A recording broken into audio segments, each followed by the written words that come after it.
Daniel Larson is likely the most requested person I have been asked to cover, with people talking about him on my channel for months now.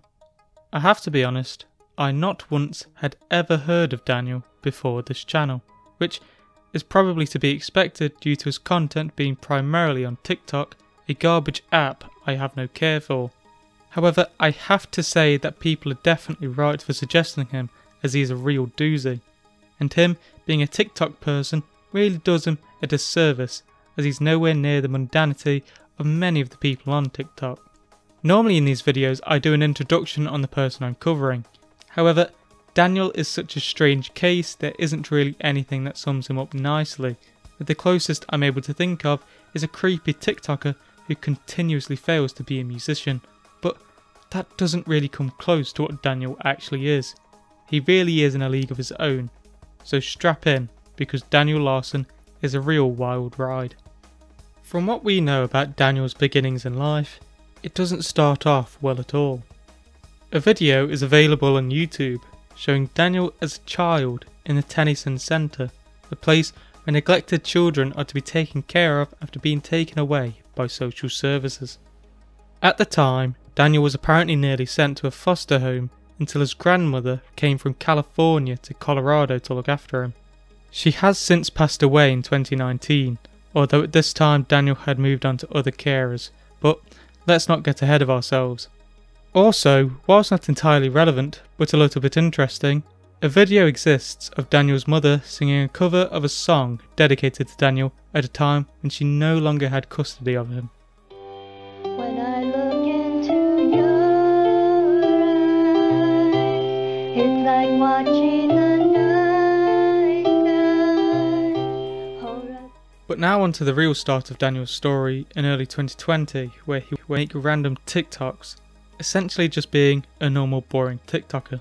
However, what would really set him apart from everybody else was in the middle of 2020, when Daniel began thinking about running for the President of the United States of America, stating, quote, "I would make the world great again." He would eventually state he would run for the presidency a couple months later. Daniel did not win, and is currently not the President of the United States. Also in 2020 was a big push for the Black Lives Matter movement, especially on a social media app such as TikTok. This really doesn't go where you'd expect, as Daniel did support this movement. Well, in a way, as he would proceed to state support for something related to the movement and then do jumping jacks. This is for George Floyd. Rest in peace. Black Lives Matter. Whilst iconic, it's just very, very weird. A small era would occur briefly after this, similar to King Cobra JFS, with something ruining the video quality of the TikToks for a time. What this is, it isn't sure, with it possibly being something like Grease, but those who do follow Daniel have donned this the fog. The fog would come and go throughout different days, with whatever the problem being unknown, with the consensus just being that he broke his phone camera in some way. This was referred to as a war between Daniel and the fog, with Daniel eventually coming out on top. The fog and his presidential run would be the most major occurrences of Daniel's for 2020, with not much happening until April 2021, where he returned. This is where Daniel content would really ramp up, with the emergence of a troll, Flexburger. It seems as though Flexburger would pose as management of record companies and would tell Daniel to do things for these record companies. This most notably ended up as the 6th of May incident. The incident consisted of Daniel flashing a TikTok live, surely something everybody appreciated. Obviously this got him banned from TikTok, although this would not stop him from creating new accounts and just getting around the ban. Flexburger is the first big troll of Daniel's, posing as someone looking to hire him for their record label. He is the person who caused the first flash of Daniel's on TikTok.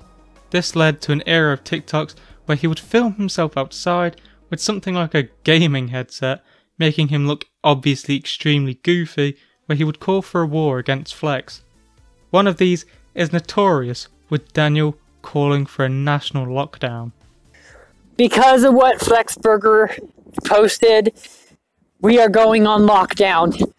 Everybody, we are going on lockdown. Stay tuned for what happens next. And Flexburger on YouTube and TikTok, you are a fucking bitch for exposing me. We are calling the Denver Police Department and reporting you. The FBI will be coming to your house. Something in one of the previous sections you may have noticed that I just glossed over is the fact that Daniel flashed on his TikTok live after being tricked by Flex. This wouldn't be the only time, with two big occurrences happening too. The first of these is a situation when he was in a Red Robin bathroom where he proceeded to stick his finger inside himself, where he would proceed to sniff and lick the finger, pretty much Ethan Ralph style. Probably the worst instance of something like this was one time when he was in a movie theatre and came upon somebody sleeping, who he donned Sleepy Joe.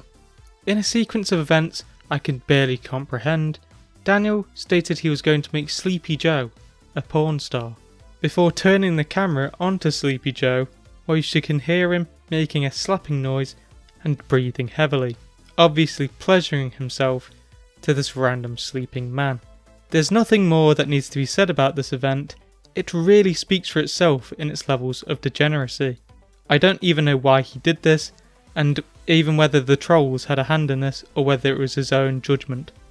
This wouldn't be the end of Daniel's degeneracy. Probably the most notable thing about Daniel is his weird fascination with underage girls. Hello everyone, this is Daniel Larson. I love CP. With his main fascination being a girl named Grace Vanderwall. Whilst 18 years old now, the majority of his fascination with her was a year ago when she was 17.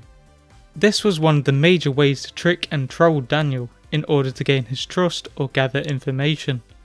Another girl Daniel has been obsessed with is a girl named Darcy Lynn.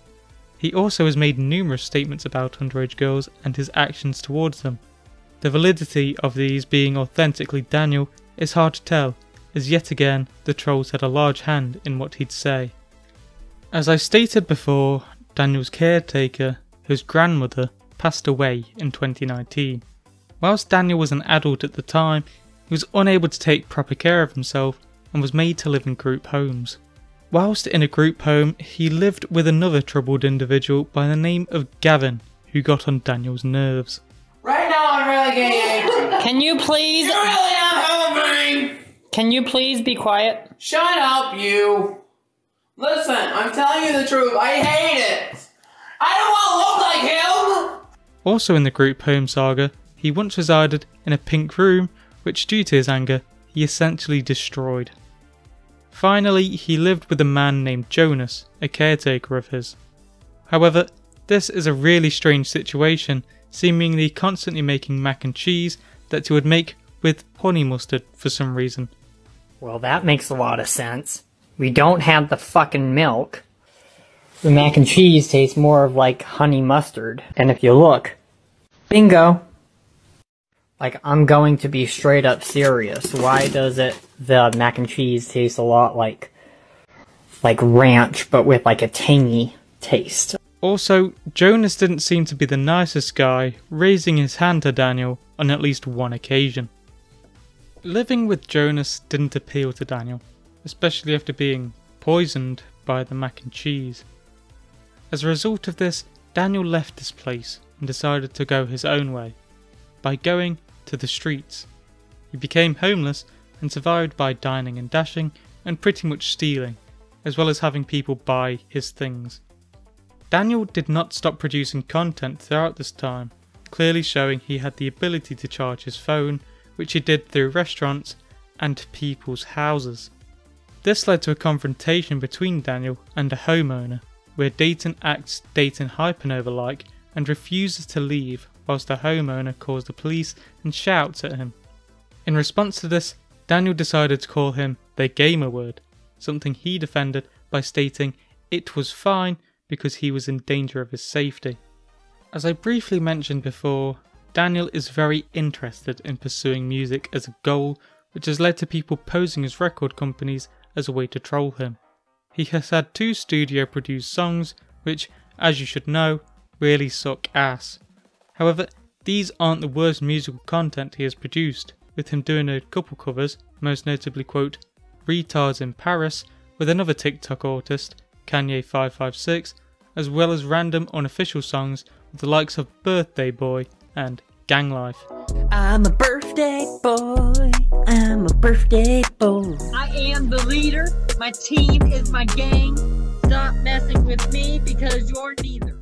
It really is a testament to this channel that of those who have actually done music that I've covered, such as Sarex, King Cobra JFS and Chris Chan, that Daniel is actually one of the better singers. Although, as evidence to the people I've listed and the quality of Daniel's singing, that really isn't saying much. Now to something that definitely won't make the comment section a war zone. Daniel once went to a Roe v Wade protest for some reason. I doubt he even knew what was going on, as even when someone asked his stance on the matter, he just thanked them for watching. Anyway, on to the actual point of this section, is that in a clear display of poor decision making, somebody gave Daniel a microphone. Instead of talking about the situation concerning, the actual protest, Daniel decided to talk about his own life, contradicting himself multiple times throughout, talking about his love for Grace Vanderwall, and talking about the times he's revealed himself on stream. The mic was taken away from Daniel as he ventured into his pornographic works. As of now, Daniel is still homeless and is doing what he does best, making a knob out of himself and being a creep. He still has to deal with trolls often, as he likely will for years, and he has to deal with grifters trying to interact with him for fame. Where Daniel will go next is hard to tell, with his proclivity to cut people out of his life, most recently Andrew, his old case manager, thus digging himself a deeper hole. This is where we leave off with Daniel as of now. Not everything has been talked about, nor is a lot shown, due to a lot of his TikToks not having been archived or public, so a lot has to come down to word of mouth. Nevertheless, I hope you enjoyed. My Twitter and my second channel are available in the description of this video, and I hope you enjoyed, and I hope to see you in the next one.